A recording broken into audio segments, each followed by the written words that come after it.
Hello, everyone. Welcome to Brattleboro's Town Matters podcast. This podcast is meant to be a brief update on what is happening in Brattleboro town government. I'm your host, Town Manager John Potter, broadcasting from the BCTV studios in Brattleboro, Vermont. We've had quite a few meetings since the last podcast, and I'll give you a whirlwind review of what happened in the month of April on the budget process, as well as on May 6th at the Selectboard's last regular meeting. Then I will preview the meeting on May 20th.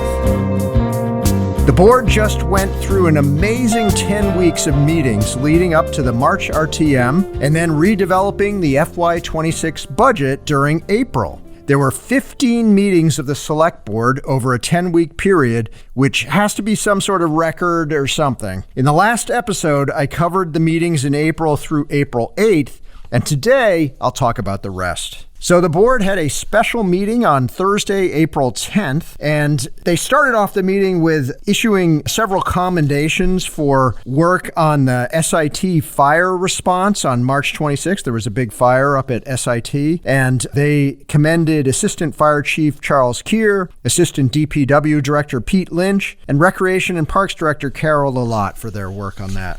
Then under regular business, the board approved the rules for procedure of the Select Board for the 2025-2026 year, and that motion passed by a vote of 5-0. Then the board swung around and focused on the FY26 budget redevelopment, and first had a conversation about their takeaways from the listening session, which was held on April 8th. Then they had opening budget remarks and a general budget discussion across all the board members. They each kind of weighed in on where they thought things were headed and what was important to them. And then the last part of their conversation that night was to determine a future meeting schedule for the 5 remaining meetings that they had reserved in the month of April.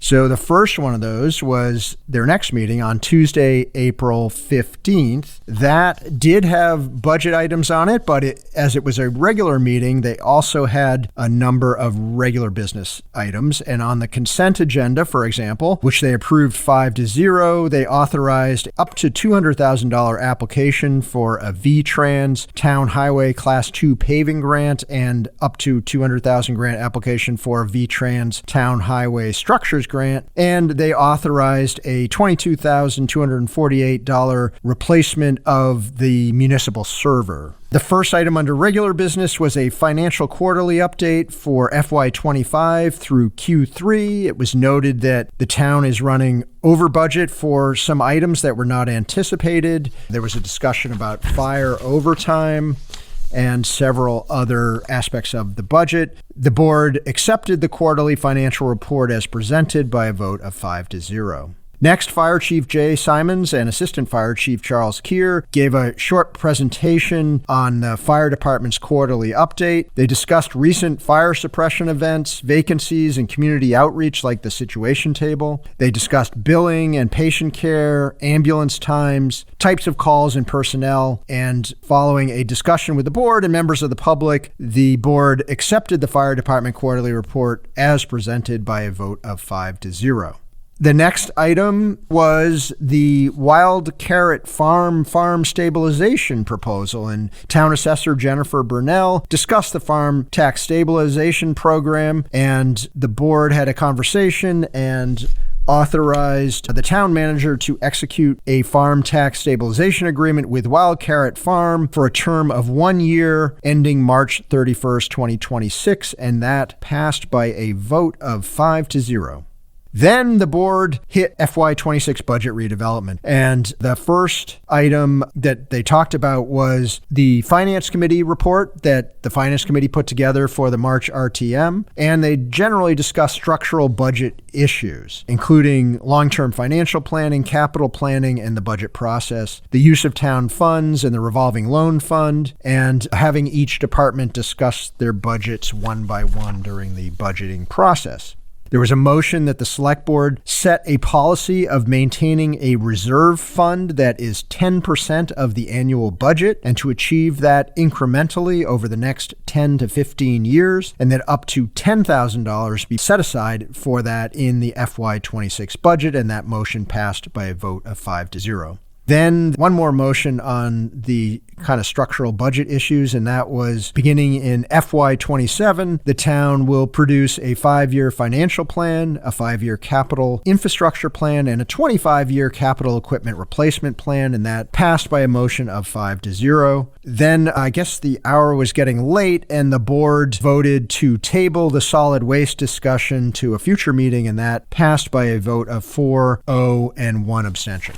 Their next meeting was a special meeting on Thursday, April 17th, where they took up the budget discussions again, and the first item that they tackled was revenues. How could the town increase revenues? And there were several motions that passed. There was a motion that the Town of Brattleboro update their business license fee to $100 starting in fiscal year 26, and that passed by a vote of 5-0. There was a motion to instruct the town manager to put a nominal conservative estimate for expanding the payment in lieu of taxes program for nonprofits, and that motion passed by a vote of 4-1. There was also a revenue motion to explore cat licenses for the Town of Brattleboro, and that failed by a vote of 2-3. Then the board discussed all of the reductions that the previous Select Board, the 2024-25 Select Board, made in the proposed budget that went to town meeting in March. They kind of went through that whole list of things that the last Select Board did and mostly confirmed that they wanted to continue with those. There was a motion, however, to restore $15,000 for the Town Arts Fund, and that passed by a vote of 5-0. And then otherwise,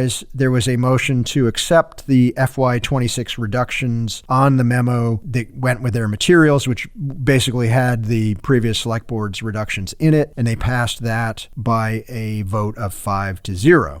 Next, the Select Board discussed a list of reductions that the previous Select Board did not take up and did not include in the proposed budget that went to town meeting. And after quite a bit of discussion and back and forth on the various items on that list, which is in the backup materials for anyone to see, they put together a slate of additional reductions that they would like to see in the new proposed FY26 budget. And those were reducing police department expenses by $5,500, reducing employee recognition and appreciation budget. Also on the slate was eliminating the traffic safety budget, splitting the replacement of the fire car 2 between FY26 and FY27, deferring the IT coordinator hiring to FY27, reducing the bus service by $25,000, delaying the rehire of the finance director, and increasing the facility fees at recreation and parks facilities by $5. And that slate of all those items was moved and voted on together and passed by a vote of 5-0.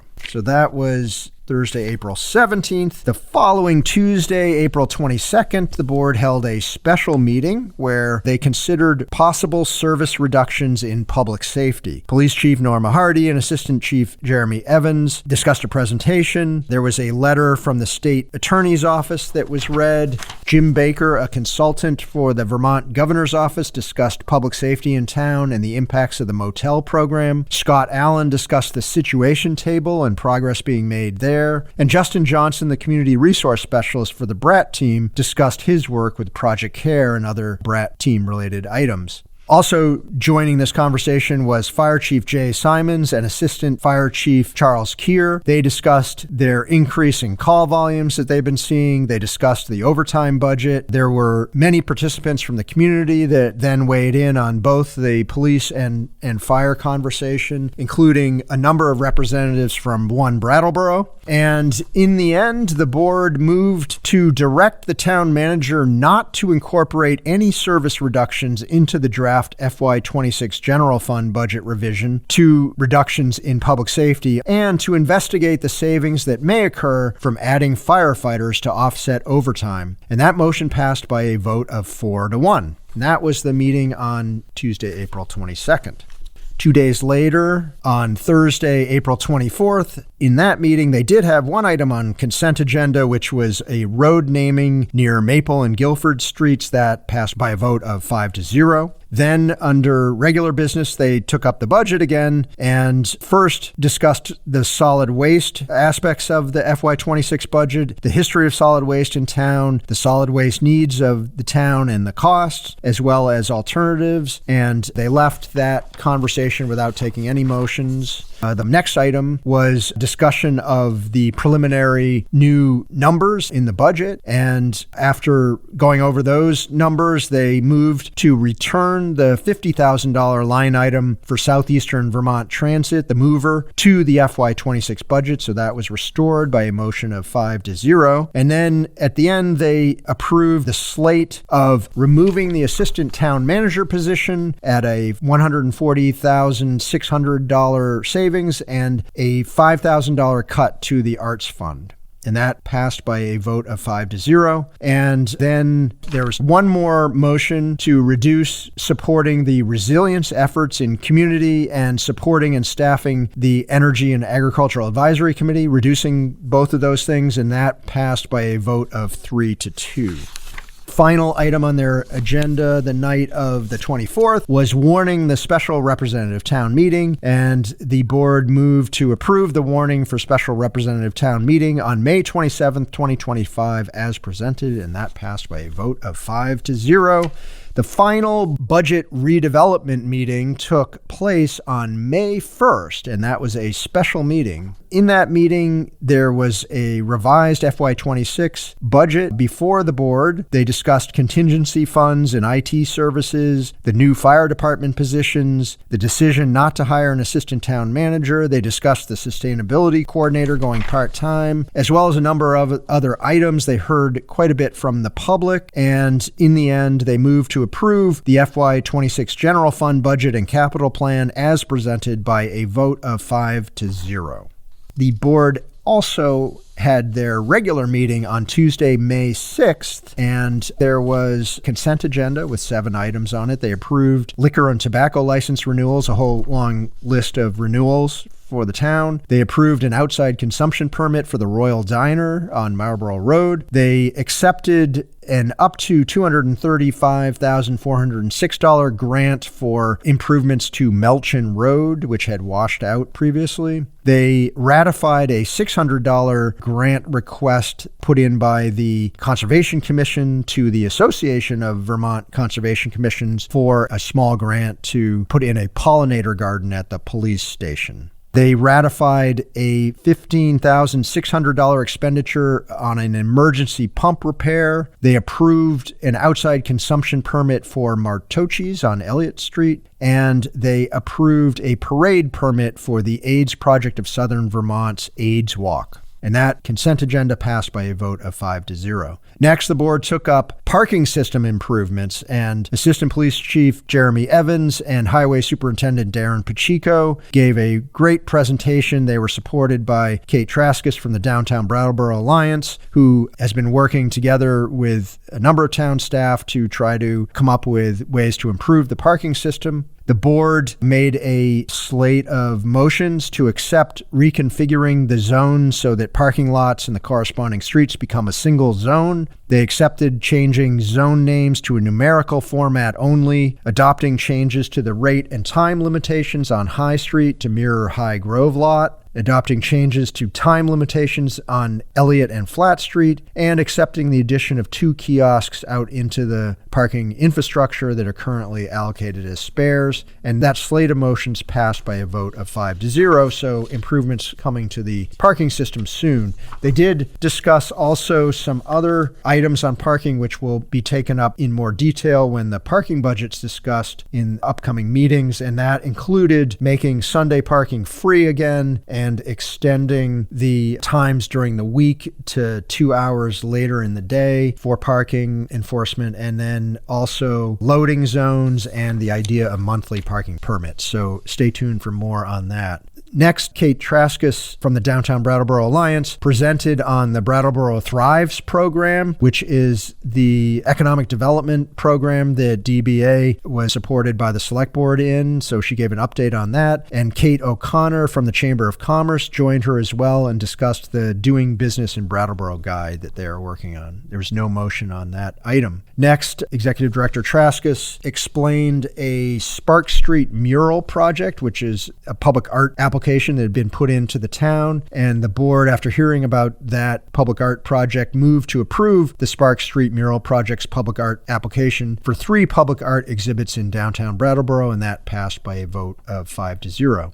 Then on the May 6th meeting, the board took up the Anna Hunt Marsh and Charles Dana bridges, the Hinsdale bridges out to Island Park, and they talked about crafting a letter together with the Hinsdale Select Board to discuss the area with the New Hampshire Department of Transportation. There was a lot of conversation about this. In the end, there was a motion to communicate a series of requests to New Hampshire DOT regarding its renovation project for the Anna Hunt Marsh and Charles Dana bridges, including a number of items as discussed, and that passed by a vote of 5-0. The following item was a housing plan update from Planning Director Sue Fillion with no motion. The final item of the evening was financial services, and the board moved to authorize a retainer contract for professional financial services with Bonnie K. Batchelder at the cost of $140,000 for April 2025 through April 2026. And there was some confusion over that full-time service that's being provided. I understood there were some members of the community that thought that was for 1 day a week, which is not the case. That consultant will be available on site 1 day a week, but will be working all the time to provide financial services to the town, and that motion passed by a vote of 5-0.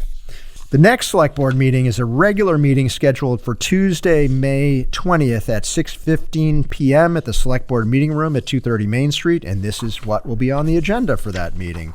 On the consent agenda, there will be a seasonal liquor license renewal for Martocci's. Under regular business, the board will announce committee vacancies. They will have a community development block grant closeout hearing for Wyndham and Windsor Housing Trust's scattered site program. They will discuss a rail service resolution. Also on the agenda is an update from Green Mountain Power about projects they have planned for the upcoming season. The board will then hear from their consultants on a utility rate study. They will be hearing about summer paving projects in Brattleboro, an update on that. They will get a legislative update, a monthly FY25 budget update, and they will decide who is going to make the motions at the representative town meeting on May 27th.